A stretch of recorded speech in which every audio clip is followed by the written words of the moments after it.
سے لے کے فجر کی نماز کے بعد سے لے کے اب تک ہمارے 11 شہید اور ہو چکے ہیں اور 50 سے زیادہ شدید ترین زخمی ہیں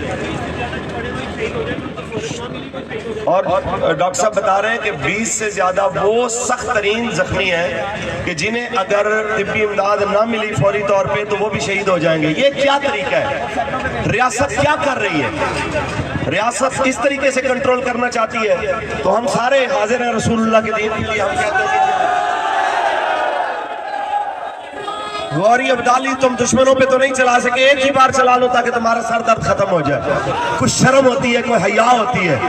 وزیر اعظم سے لے کے لا انفورسمنٹ تمام ایجنسیز تک اور گورنمنٹ کے ہینڈلر تک سب کو کہتے ہیں کہ کچھ بندے کو شرم ہوتی ہے کہ یہ قوم ٹیکس اپنا پیٹ کاٹ کے آپ لوگوں کو ٹیکس دیتی ہے دفاع کے نام پہ۔ اب کس سے دفاع کر رہے ہیں؟ جن سے دفاع کرنا تھا ان کی بجائے اب ان کو مار رہے ہیں جو آپ کے اپنے شہری ہیں، جو آپ کے اپنے ملک کے باسی ہیں، جو لا الہ الا اللہ محمد رسول اللہ پڑھنے والے ہیں۔ اور میں پاکستان کے تمام شعبہ زندگی سے تعلق رکھنے والے لوگوں کو، پہلے ڈاکٹر صاحبان کو، تعلیمی اداروں اور مشائخ کو، علماء کو، تاجر برادری کو، وکلاء کو اور خاص طور پہ بڑی کرسیوں پہ سموٹو ایکشن لینے والوں کو کہ کیا ابھی وقت نہیں آیا جناب کی کرسی کے اوپر کوئی تھوڑی بہت دستک ہوئی ہو کہ ابھی سموٹو لیا جائے کہ پوچھا جائے گولی کیوں چل رہی ہے؟ جس وقت ایک احتجاج شروع ہی نہیں ہوا اس پہ گولی کیوں چلی؟